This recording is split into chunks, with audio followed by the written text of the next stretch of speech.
بات کرتے ہیں آج دنیا کے سب سے لمبے انسان اور سب سے زیادہ عمر پانے والے انسان کے بارے میں۔ بعض اسرائیلی روایات کے مطابق عوج بن عنق ایک شخص گزرا ہے جو حضرت نوح علیہ السلام کے زمانے میں پیدا ہوا اور اس کی عمر تقریباً 3600 سال کے آس پاس اس کی عمر گزری ہے۔ اسرائیلی روایات میں اس کی لمبائی اور اس کے قد کے بارے میں لکھا ہوا ہے کہ وہ شخص دریا میں گھستا تھا تو دریا کا پانی اس کے ٹخنوں تک ہی آتا تھا۔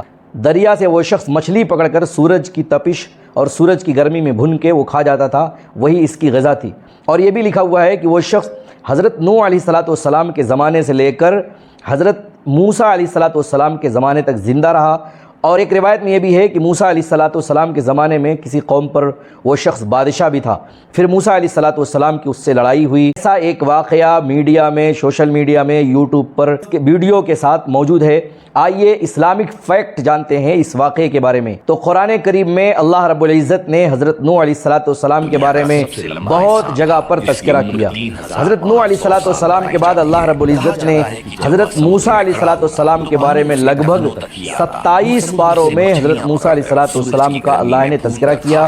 ان 27 پاروں میں کہیں بھی، بلکہ پوری قرآن میں کہیں بھی عوج بن عنق کا کسی بھی طرح سے اللہ نے ذکر نہیں کیا ہے۔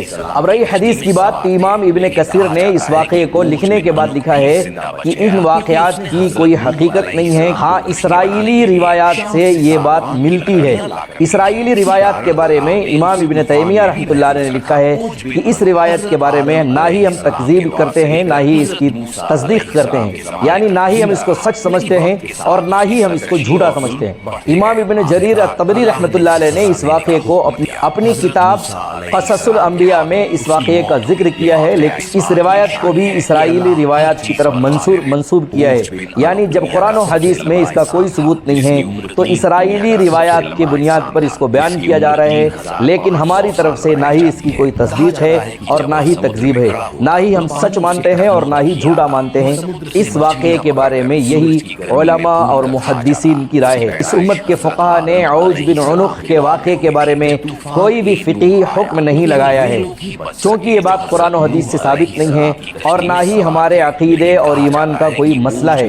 اگر ہمارے عقیدے، ایمان کا یا شریعت کا کوئی حصہ ہوتا تو ضرور فقہاء کرام کی رائے بنتی اور رائے دی جاتی، لیکن اس پر ایمان لانا ہمارے لیے ضروری نہیں ہے۔